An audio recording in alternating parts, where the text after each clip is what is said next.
Muito bem, abram a palavra de Deus no livro de Hebreus capítulo 6.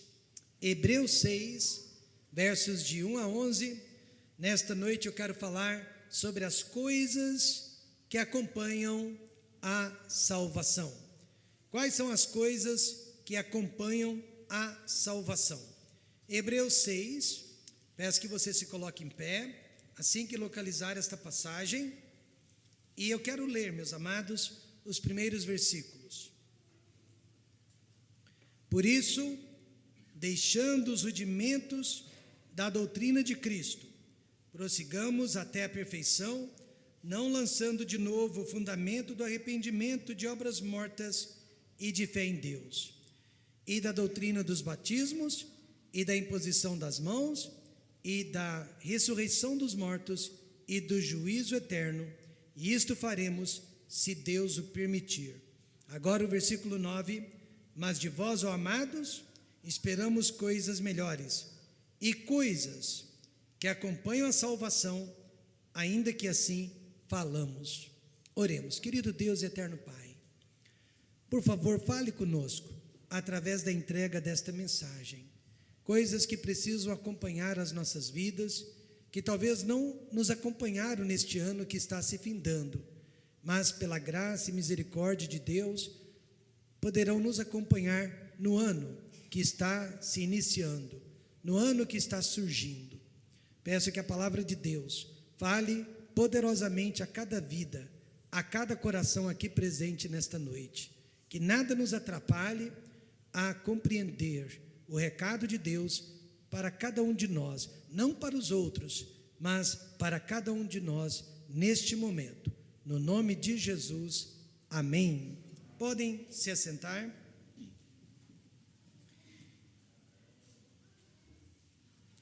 Uma casa, ela precisa possuir um bom alicerce. Dizem os engenheiros que o alicerce é a parte principal de uma construção. É a parte principal de um edifício. Caso contrário, aquele prédio pode sofrer rachaduras, infiltrações, até cair ao chão. Todavia, eu quero que você saiba que o alicerce não é a casa. Seria um absurdo ficar construindo um alicerce após o outro. Um alicerce em cima de alicerce, uma fundação em cima de fundação, sem nunca terminar a estrutura da casa, sem nunca terminar a casa como um todo. E é sobre isso que o nosso texto de Hebreus 6 está falando, sobre pessoas, crentes salvos, através dos anos, que nunca conseguiram sair do alicerce, sair dos fundamentos da sua salvação. Pessoas que nunca avançaram diante de tudo que já ouviram, diante de tudo que já viram e diante de tudo que já receberam da parte do Senhor Jesus Cristo. O alicerce da fé é muito importante, mas significa apenas o começo e não o fim de uma construção. Por essa razão, o versículo 1 diz: por isso deixando os rudimentos. E rudimentos aqui, deixemos a fundação, deixemos o alicerce. O alicerce foi importante, mas nós temos que sair do alicerce e nós temos que levantar as paredes. Nós temos que deixar os rudimentos, por mais importante que tenham sido, da doutrina de Cristo. Prossigamos. Nós temos que avançar até a perfeição. E perfeição aqui não significa sem erros, mas significa maturidade. Não lançando de novo o fundamento do arrependimento. Você já aceitou a Cristo, você já foi salvo, amém, irmãos? Não precisa voltar lá de novo, de obras mortas e de fé em Deus. Então, de acordo com este livro, a vida cristã, ela está alicerçada sobre 6 doutrinas elementares. Mas, meus irmãos, nós não vivemos mais dessas doutrinas. Elas foram elementares, elas foram rudimentares, elas fizeram e ainda fazem parte do nosso alicerce, mas nós já saímos do alicerce, nós já saímos da fundação. O cristianismo bíblico não pode existir sem este alicerce ou sem essas 6 doutrinas. São elas o arrependimento de obras mortas. O arrependimento de obras mortas.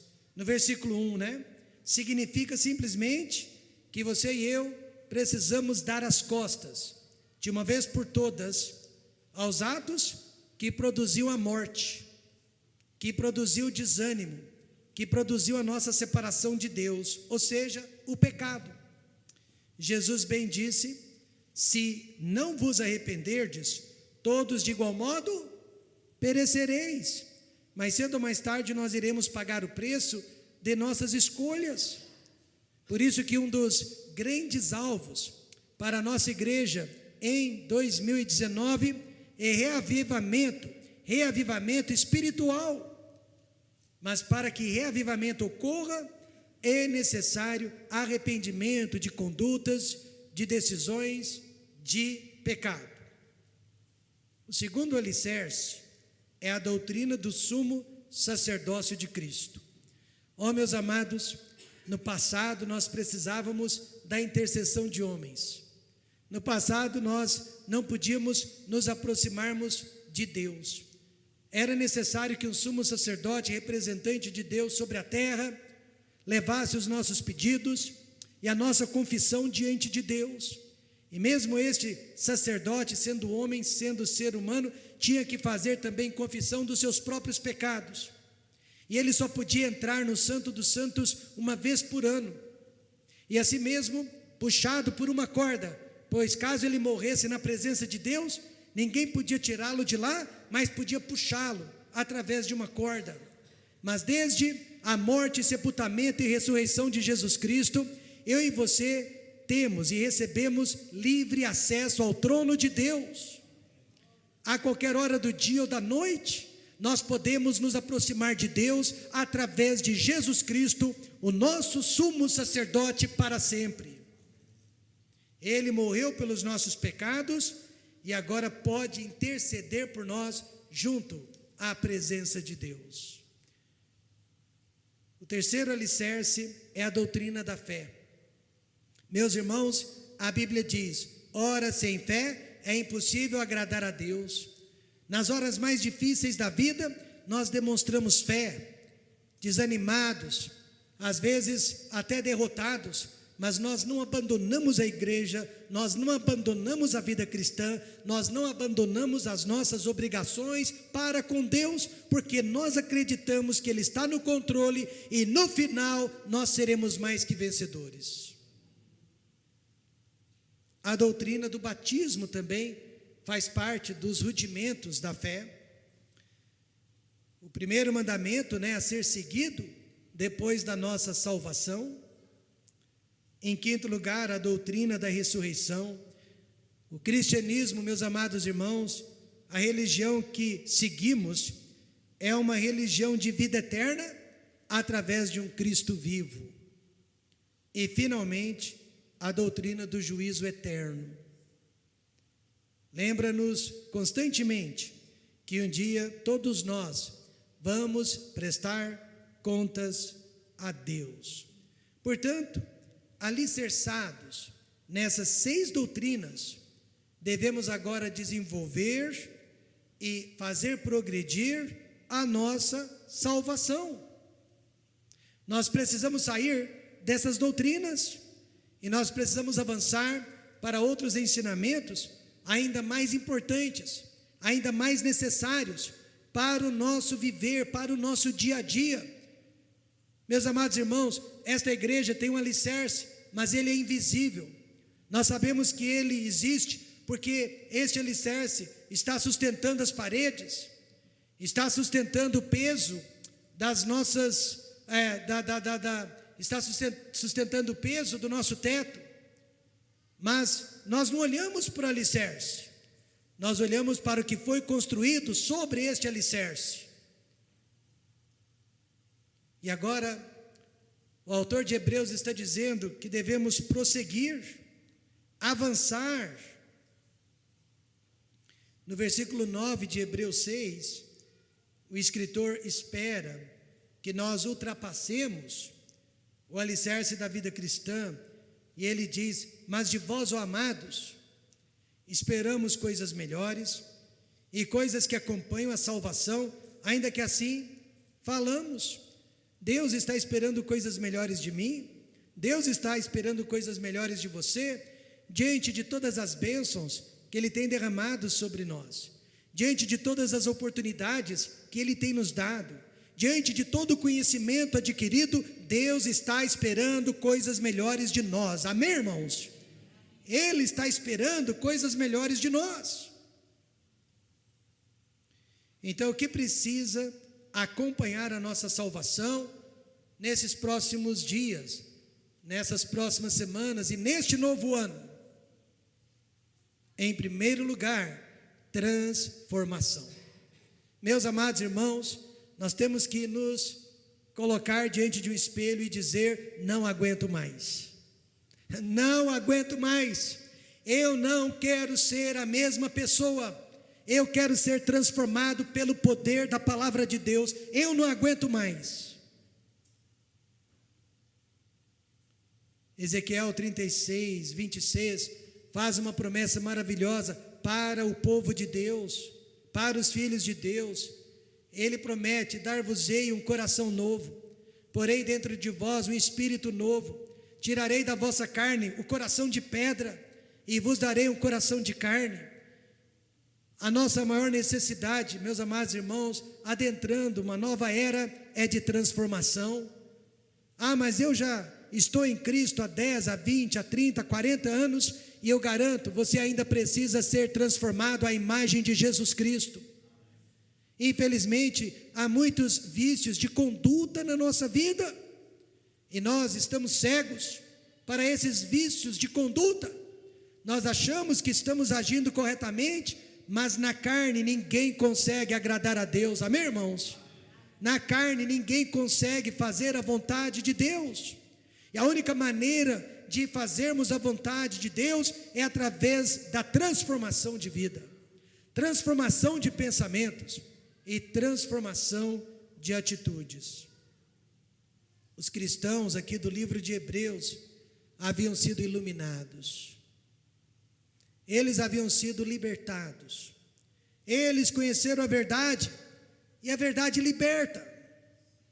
Sem dúvida, essas pessoas já eram salvas, mas faltava transformação espiritual na vida deles. Eram bebezinhos, criancinhas de colo, tomando leite da imaturidade. Quando uma alma aceita Cristo, Deus lhe oferece 2 tipos de mudanças. Em primeiro lugar, mudança espiritual. Paulo disse em Efésios 2, verso 1: e vos vivificou, estando vós mortos em ofensas e pecados. E a morte aqui não é a morte física, mas é a morte espiritual. Isso quer dizer que antes da salvação, nós éramos filhos do diabo, nós éramos mortos espiritualmente, nós não tínhamos vida em Cristo. Hoje, pela salvação, nós somos filhos de Deus, mas ainda há muitos religiosos, quer seja nas igrejas ou em qualquer outro lugar, pensando que são filhos de Deus, quando não são. Jesus disse para um grupo de religiosos: vós tendes por pai o diabo, e quereis satisfazer os desejos de vosso pai. Ele disse isso para um grupo de religiosos, que apesar da fé em Deus, eles eram monoteístas, eles acreditavam na palavra verdadeira de Deus, e apesar desta fé, praticava inveteradamente os pecados do coração. Eles eram cheios de ira, eles eram cheios de amargura, eles eram cheios de inveja, eles eram cheios de avareza, eles eram cheios de dissensão, e foi o pecado da carne daqueles homens que levou Jesus Cristo a ser condenado na cruz do Calvário. por inveja, eles mandaram crucificar o Filho de Deus. O fraco deles não era o pecado da carne. Os religiosos são pessoas limpas, fisicamente falando, são pessoas puras, sexualmente falando, mas eles eram culpados dos pecados do coração. Como vencer o pecado, seja ele qual for? Somente mudando de natureza, da natureza carnal para uma natureza espiritual. João 1,12 diz: mas a todos quantos receberam, deu-lhes o poder de serem feitos filhos de Deus, aos que creem no seu nome. Nós éramos filhos das trevas, mas agora nós somos filhos de Deus, e como filhos de Deus, precisamos agir como tais.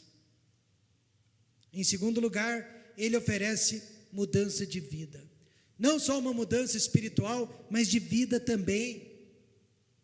Filipenses 2,15 diz: para que sejais irrepreensíveis e sinceros, filhos de Deus, inculpáveis, no meio de uma geração corrompida e perversa, entre a qual resplandeceis como astros, como estrelas no mundo. Então veja, a Bíblia reconhece que nós estamos vivendo no meio de uma geração suja, corrompida. Mas veja, quanto maior a escuridão, maior o brilho da nossa luz, maior o brilho do nosso testemunho. E como podemos brilhar? Sendo diferentes e não iguais às pessoas ao nosso redor. Só que ser diferente não significa ser melhor que ninguém. Nós não somos melhores que ninguém. Ser diferente significa escolher o caminho oposto que este mundo está escolhendo, para nós e para os nossos.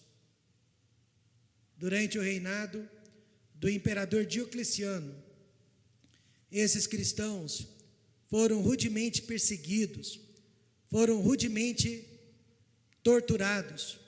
Eles eram cerrados ao meio.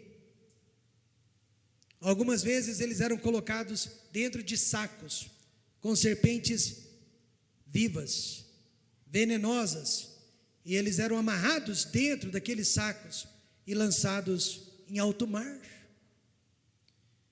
Às vezes eles eram costurados com peles de carneiro e deixados no deserto, sangrando até a morte. Quando não, eles eram lançados nas arenas de Roma para serem comidos e estraçalhados pelas bestas, pelos animais selvagens. E foi durante este tempo, então, que muitos negaram a fé em Jesus Cristo, negaram a palavra de Deus, e quando finalmente, através de Constantino, a perseguição diminuiu, a igreja resolveu fazer um teste para saber quem eram os cristãos verdadeiros e quem eram os cristãos falsos. E o teste era este: você negou a Jesus Cristo durante a perseguição?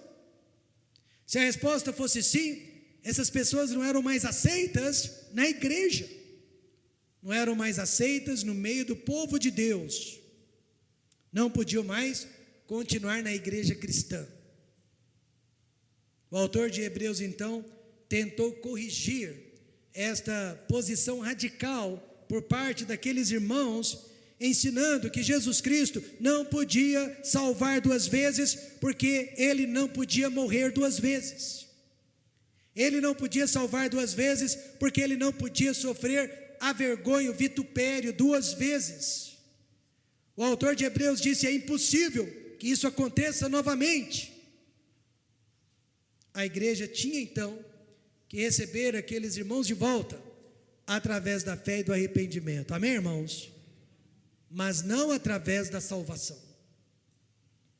Este teste, se fosse realizado hoje, deixaria muitas igrejas vazias, porque deixaria muitas pessoas de fora, não por causa de perseguição religiosa. Ninguém aqui está sofrendo ameaças do governo, ninguém aqui está correndo perigo de morte por causa da fé, mas muitos não passariam neste teste, por causa dos prazeres deste mundo. A nossa salvação, ela deve ser acompanhada por uma transformação de vida. Veja o que o versículo 9 diz: mas de vós, ó amados, esperamos coisas melhores.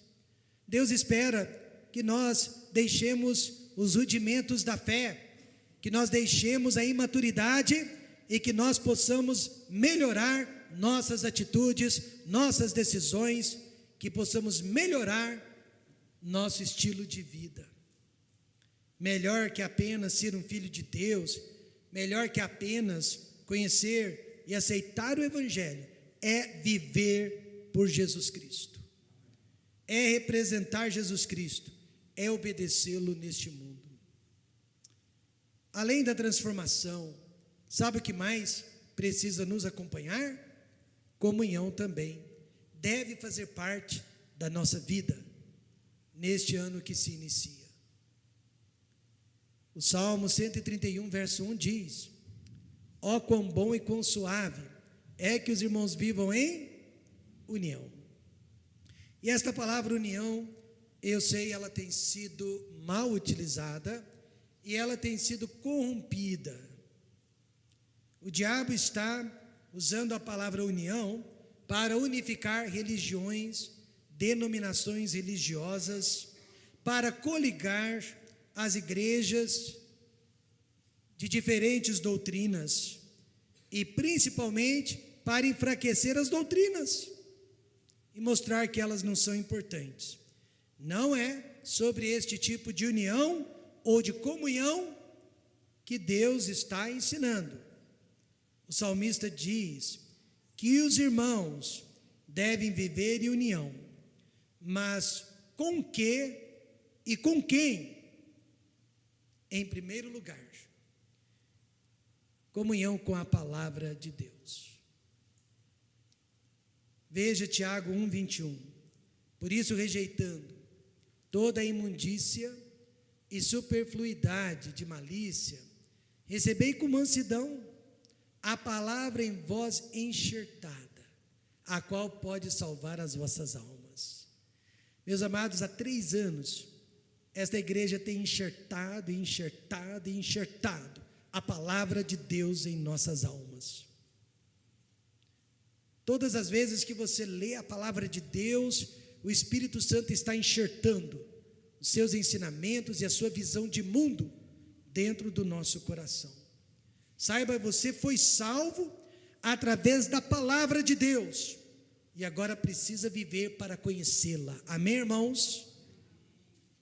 Há muitos anos eu fiz o propósito de tentar ler a Bíblia pelo menos uma vez por ano, sem contar os estudos que eu faço de textos, de assuntos, de temas da palavra de Deus, mas eu tento lê-la pelo menos uma vez por ano, e não é difícil, basta 4 capítulos por dia, 4 capítulos por dia, ou 3 por dia e 5 no final de semana. Mas em um ano você terá lido toda a palavra de Deus. Eu sei que outros livros foram feitos para nossa informação, mas somente a palavra de Deus foi escrita para a nossa transformação. A Bíblia precisa nos impactar, amém, irmãos? Ela precisa mudar nossos pensamentos, amém, irmãos? Ela precisa mudar nossas atitudes. Esta semana que passou, o irmão desta igreja me telefonou e perguntou: pastor, o que eu devo fazer? Alguém me criticando, alguém me difamando, qual deve ser a minha atitude? Eu disse: dê razão para esta pessoa, concorde com as críticas, escreva uma carta agradecendo pelas críticas, reconhecendo que não são críticas, mas na verdade uma repreensão. Peça oração. Este irmão fez o que ele foi aconselhado. Ele escreveu a carta, entregou para o crítico. Os dois oraram juntos, os dois se perdoaram. Deus foi glorificado. Pastor, de onde o senhor tirou isso? Da própria palavra de Deus. A palavra de Deus precisa nos impactar. E a palavra de Deus diz: aqueles que se exaltam serão humilhados, mas aqueles que se humilham serão exaltados. Você não está cansado de fingir que vive a palavra de Deus, quando na verdade está vivendo a sua própria palavra?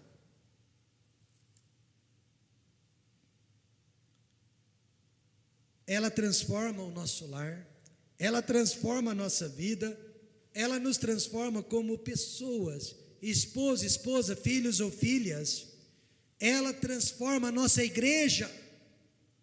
Sabe, coisas melhores que Deus está esperando de nós é que neste ano que se inicia, nós possamos ser aquele tipo de crente que não vê a hora de estar na casa de Deus, para ouvir a palavra de Deus, para cantar louvores a Deus, para agradecer a Deus. O pastor perguntou a uma nova convertida se ela estava gostando de ler a palavra de Deus. E ela respondeu: pastor, não sou eu quem estou lendo a Bíblia, é a Bíblia quem está me lendo. Ela sabe tudo a meu respeito. Ela está me apontando todas as minhas falhas. Dona Nancy, que foi a minha primeira professora da escola bíblica dominical, ela tinha 5 adolescentes na sua classe. Eu era um dos adolescentes. Era uma classe maravilhosa. Dona Nancy me ensinou a orar. Dona Nancy me ensinou o valor de ler a Bíblia. Eu comecei a ler a Bíblia com 12 anos de idade, porque a minha professora me ensinou o valor de ler a Bíblia. 3 anos depois, eu estava com 15 anos, e dos 5 alunos, eu fui o único que sobrou na igreja. E eu perguntei: Dona Nancy, onde eles estão? Eu não sei, Rômulo. Por que eles foram embora? Ela disse: porque eles deixaram de ler a Bíblia. Foi essa a resposta. Rômulo, você ficou porque você nunca deixou de ler a palavra de Deus. Isso é verdade, irmãos. Nada me segurou mais na vida cristã do que a palavra de Deus. Tanto a que eu ouvia do meu pastor, quanto a que eu lia com os meus próprios olhos. Eu tive um pastor que sempre me ensinou a importância da Bíblia. Eu deveria lê-la cansado ou não, doente ou não, ocupado ou não, eu precisava manter comunhão com esta palavra. Em segundo lugar, o crente precisa de comunhão também com a oração. Jesus contou-lhes também uma parábola sobre o dever de orar quando? Sempre, e nunca desfalecer. A tendência de toda pessoa que não ora, a tendência de toda pessoa que não lê a Bíblia é a de se afastar de Deus, mais cedo ou mais tarde. Com 14 anos de idade, eu estava trabalhando no Stream Palace Hotel. Naquela época, 2 andares ainda estavam em construção. E eu entrava às 8 horas da manhã, saía às 18 horas. E estudava à noite. Naquela época, crianças podiam trabalhar. E eu não tinha tempo para ler a Bíblia, nem para orar. O pouco tempo que eu tinha que estudar, fazer tarefas de escola. E então eu decidi almoçar no hotel e separar alguns minutos para ler a Bíblia e orar no hotel. Na hora do almoço, então, eu ia para um daqueles andares que estava em construção, não havia ninguém, pelo menos eu pensava que não havia ninguém. E ali eu lia a Bíblia e eu orava. Eu orava e lia a Bíblia. Fiz isso por mais de 1 ano. Alguns anos depois, trabalhando no Banco Real, já adulto, o gerente do banco foi visitar o gerente do hotel e disse que eu estava trabalhando para o banco. E o gerente do hotel disse para o gerente do banco: o Rômulo orava e lia a Bíblia todos os dias no andar de cima do hotel. Por alguma razão eles ficaram sabendo que orava e eu li a Bíblia todos os dias naquele hotel, e eu posso lhes garantir que esta é a razão que eu estou aqui nesta noite.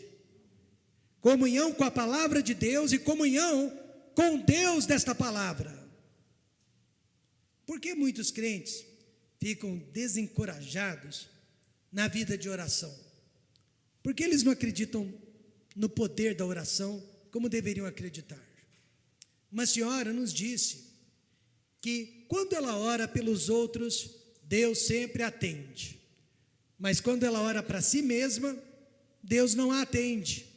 Por isso ela se desanimou com o ministério de oração. Sabe o que eu respondi para ela?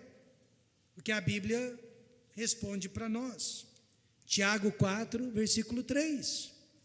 Pedis e não recebeis, por quê? Pedis, diga alguém, mal, para o gastardes em vossos dileitos. Pastor, como que é isso? Meus irmãos, se toda oração que você e eu fizéssemos fosse para a honra e a glória de Deus, visando a honra e a glória de Deus, todas elas seriam atendidas. Sim ou não, seriam respondidas. Por exemplo, Jesus, salva o meu marido, eu não aguento mais este homem, ele está acabando com a minha vida. Ou, Jesus, salve o meu marido, ele é perdido, se ele morrer ele vai para o inferno, o Senhor morreu por ele precisa de ti. Tiago disse, pedis e não recebeis, e a única razão é porque pedis mal. A comunhão com a Bíblia e com a oração deve acompanhar a nossa salvação. São as coisas melhores que Deus está esperando de nós, irmãos. Em terceiro lugar, você precisa manter comunhão com a sua igreja. Não tem como tirar a igreja da equação espiritual. A conta nunca vai bater sem a presença da igreja na sua vida. Hebreus 10, 25 diz, não deixando a nossa congregação, nossa, pronome possessivo. Quantos aqui tem uma igreja? Diga amém. Amém. Você precisa ter uma igreja, não duas, não três, não quatro, mas uma, que você possa dizer, minha igreja. E não a deixando, ainda que seja costume de alguns, antes admoestando-nos uns aos outros, e tanto mais, quanto vedes que se vai aproximando aquele dia, e aquele dia se refere à volta de Cristo. Muitas pessoas perguntam, pastor, é possível ser um crente sem frequentar a igreja? E hoje, mais do que nunca, eu respondo com toda certeza que não. Não. Um crente sem igreja pode ser comparado a, primeiro, um estudante que não frequenta a escola. Ah, eu sou estudante. Qual escola que você frequenta? Nenhuma. Um crente sem igreja pode ser comparado a um soldado que não se alista para o exército. Eu sou soldado. Qual batalhão? Nenhum.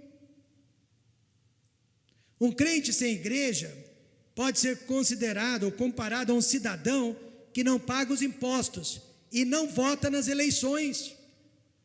Que direito ele tem de reclamar deste ou daquele governo? Não participa. Um crente que não tem uma igreja pode ser comparado a um vendedor sem fregueses. Vai vender o quê? Para quem? Um crente sem igreja pode ser comparado ao empresário sozinho no deserto. Vai abrir uma loja no deserto. Um crente sem igreja pode ser comparado a um pai sem família. Não tem esposa e nem filhos. E por último, pode ser comparado a um autor sem leitores. Então eu digo, meus irmãos, é impossível servir a Deus sem uma igreja. Agora surge um grupo de desigrejados que deseja continuar na vida cristã, mas sem continuar na igreja, sem as responsabilidades de uma igreja local. Jesus disse para Pedro, e eu acredito muito nesta promessa: pois também eu te digo que tu és Pedro, pedrinha, sobre esta pedra que é Cristo, edificarei a minha igreja, e as portas do inferno não prevalecerão contra ela. Ele não estava falando, meus amados, da sala de estar de sua casa. Quando ele disse a minha igreja, ele estava falando do povo de Deus reunido num lugar, amém, irmãos? Ele estava falando da reunião, da congregação dos santos. Só existe proteção, então, quando nós estamos dentro da igreja, fazemos parte da igreja. O seu lar será protegido, os seus filhos serão protegidos, a sua vida será protegida, porque as portas do inferno não prevalecerão contra ela. Depois de 25 anos no ministério, agora eu posso dizer por experiência, não mais apenas pelo que eu li, mas agora pelo que eu vi. Famílias que ficaram na igreja com seus filhos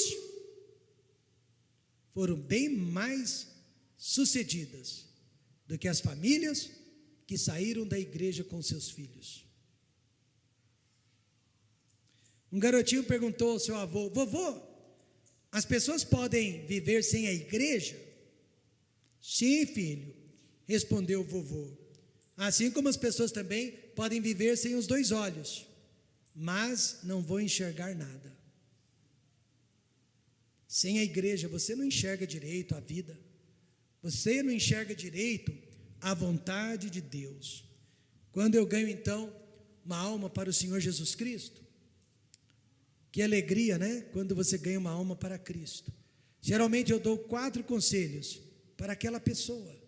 Eu digo: agora que você aceitou a Cristo, você precisa ler a Bíblia todos os dias, ouvir a voz de Deus todos os dias, leia 3, 4 capítulos. Você precisa orar, falar com Deus todos os dias. Ore por 5, 10 minutos, o tempo que você conseguir. Você precisa frequentar a igreja, participar da igreja, e você precisa falar de Cristo para os outros.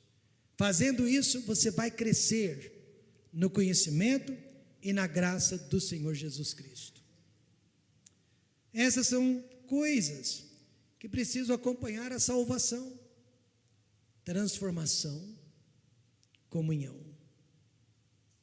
Que no ano novo sejamos transformados, que no ano novo tenhamos comunhão com a Bíblia, com a oração e com a nossa igreja. Em terceiro lugar, compaixão precisa acompanhar a nossa salvação. Lucas 10, 27 diz: e respondendo ele disse: amarás ao Senhor teu Deus de todo o teu coração, e de toda a tua alma, e de todas as tuas forças, e de todo o teu entendimento, e ao teu próximo como a ti mesmo. Você sabia que todos os problemas de relacionamento que nós temos, quer seja com o cônjuge, quer seja com os filhos ou com os pais, quer seja com o namorado, a namorada, quer seja com irmãos da igreja e até mesmo com colegas de trabalho ou de escola, você sabia que todos os problemas de relacionamento seriam resolvidos se conseguíssemos amar a Deus acima de tudo e de todos, e ao próximo, não acima, mas como a nós mesmos. Primeiro devemos amar a Deus acima de tudo. Um garotinho, ele disse que amava a mãe dele com todas as forças. Uma expressão interessante, né? Saindo da boca de um garotinho. Alguém pediu então que ele explicasse o que ele quis dizer com isso: amar a mamãe com todas as forças. Aí ele disse: olha, no prédio onde nós moramos não há elevador, e nós moramos no 4º andar. Minha mãe tem a saúde frágil, então todos os dias eu desço e subo aquelas escadas várias vezes ao dia para fazer as coisas que ela precisa, levar o lixo, comprar coisas no supermercado, ir ao correio, então eu estou amando a minha mãe com todas as minhas forças. Para o crente, amar a Deus com todas as suas forças significa isso: obedecer à palavra de Deus. Na dúvida, sempre obedeça à palavra de Deus. Isso vai exigir forças da sua parte. Muitas vezes você vai carregar uma cruz, às vezes pesada e parece insuportável, mas você vai estar amando a Deus com todas as suas forças. E devemos amar o próximo como a nós mesmos. Olha, se a Bíblia dissesse acima de nós mesmos, Deus estaria pedindo o impossível de nós. Mas apenas diz como a nós mesmos. Fala-se muito sobre amor, né? Amor entre pessoas, amor fraternal, mas se vê tão pouco deste amor. Nossa igreja, por exemplo, esta igreja aqui, ela procura ajudar as pessoas, mas você nunca fica sabendo. E nós ajudamos uns aos outros e você nunca fica sabendo. Eu me lembro de uma igreja que todos os anos tinha o costume de fazer doações pesadas para uma comunidade de pessoas carentes na cidade. Só que antes de levar o caminhão para aquela comunidade, o pastor da igreja fazia questão de telefonar para a estação de televisão da cidade e anunciar o que eles estavam fazendo, e chamava os repórteres, e então a televisão, divulgava o que aquela igreja estava fazendo. Nós nunca faríamos assim, porque a palavra de Deus diz que isso é errado. Jesus ensinou: quando, pois, deres esmola, não faças tocar trombeta diante de ti, como fazem os hipócritas, pessoas fingidas, nas sinagogas e nas ruas, para serem glorificados pelos homens. Em verdade vos digo que já receberam o seu galardão. Não, meus amados, nós queremos ajudar uns aos outros, mas nós queremos que toda honra e toda glória pertençam ao Senhor Jesus Cristo.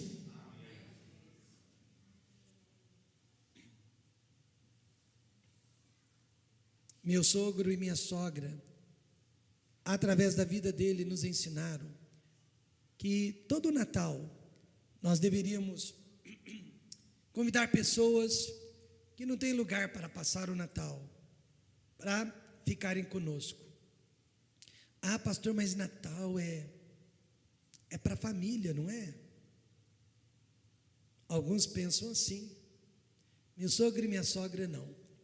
Então eles sempre levaram pessoas, para casa na noite de Natal. Sempre. E além disso, eles separavam um dinheirinho para dar presentes para aquelas famílias mais carentes. Mas sempre procuravam fazer isso no anonimato. Neste último Natal, eu acabei não fazendo isso porque estávamos muito, mas muito ocupados. Então, saindo de São Paulo, de volta para Ribeirão Preto, havia vários rapazes, trabalhadores ali na Marginal, tentando vender, os seus utensílios.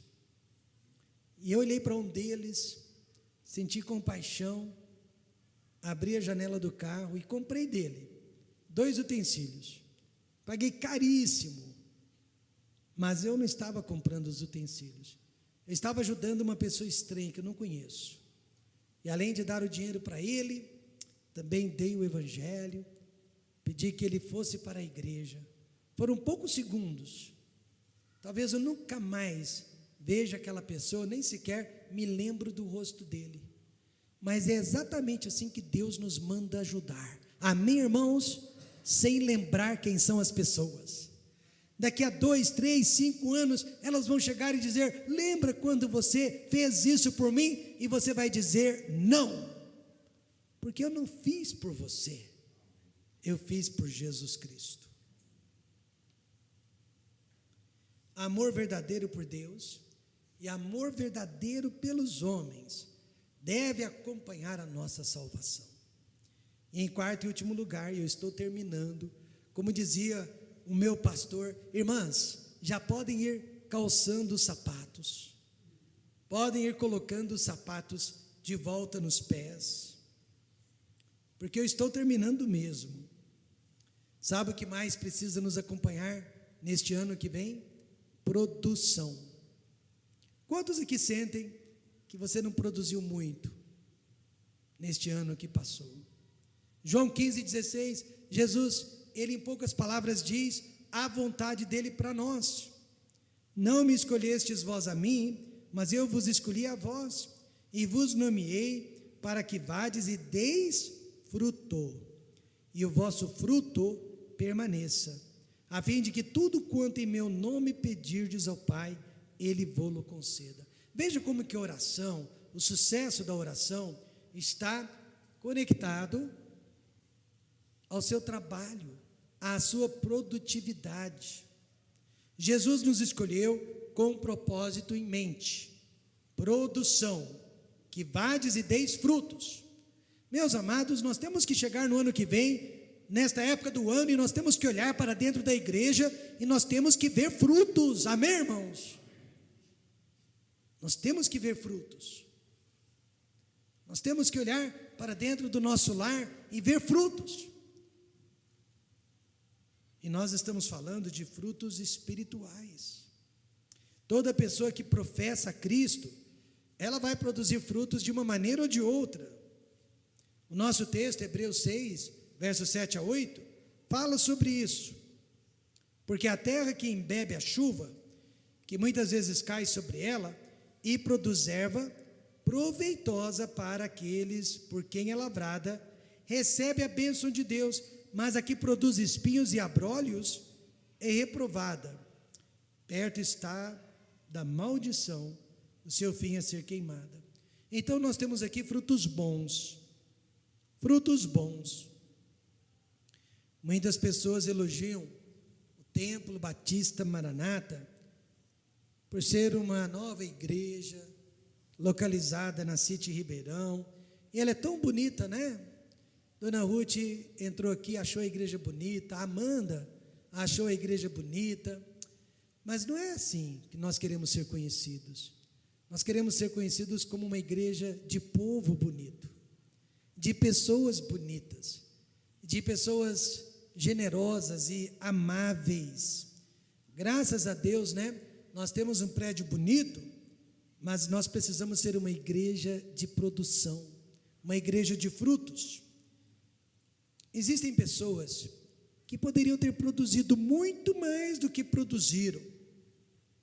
E o que é necessário hoje para convencer essas pessoas a serem mais produtivas nos próximos dias, meses e anos? Eu comprei, certa vez, alguns mamões, mas eles estavam verdes, e se fôssemos esperar, né, a natureza, eles iriam demorar até estarem prontos para serem servidos. Aí eu disse para Raquel que eu me lembrei de um ensinamento dos meus pais. Meus pais, quando eles compravam mamões verdes, eles faziam riscos na casca do mamão, vários riscos, e saía ali um líquido, um caldinho do mamão, e no dia seguinte, ou pelo menos nos próximos 2 dias, aquela fruta estava pronta para ser servida. Era só passar a faca no mamão. E assim também muitos de nós estamos apenas esperando a faca de Deus em nossas vidas, para que possamos acordar e começar a fazer mais e mais por Ele. Que isso não aconteça, que não seja preciso, mas às vezes é a maneira como Deus nos comove e como Deus nos chama. Existem pessoas que produzem frutos ruins também. O versículo 8 diz: mas a que produz espinhos e abrolhos é reprovada, e perto está da maldição, o seu fim é ser queimada. Nós sempre vamos lidar com pessoas assim. Alguns crentes, né? Se hoje à noite estivessem sendo julgados numa corte por serem crentes, com certeza não seriam condenados, não seriam achados culpados por falta de evidências, por falta de provas. Isso não pode ser o nosso caso. Se foi, não precisa ser mais, porque Deus agora diz que espera coisas melhores, melhores da minha parte, melhores da sua parte, melhores de cada um de nós. Imagina se cada um de nós adentrarmos o novo ano determinados: eu vou fazer melhor, eu vou ser melhor. Deus vai abençoar esta igreja sobremaneira. Mas cada um precisa tomar esta decisão. Então, concluindo, coisas que acompanham a salvação. Hebreus 6:9. Mas de vós, ó Templo Batista Maranata, esperamos coisas melhores. Eu estou muito contente com tudo que Deus tem feito por nós, mas eu sei que podemos melhorar e devemos melhorar. Coisas que acompanham a salvação, ainda que assim falamos. Então Deus está esperando transformação. Deus está esperando mais comunhão da nossa parte. E Deus está esperando mais amor, mais compaixão de nossa parte. Ele espera que produzamos frutos dignos de arrependimento e frutos que possam permanecer. Então, nesta noite, se você é salvo, essas coisas precisam lhe acompanhar, precisam fazer parte da sua vida. Imagine, se cada um de nós melhorar o nosso caminho, o que Deus vai fazer por esta igreja? Só imagine, mas pare de imaginar, faça acontecer, começando com você.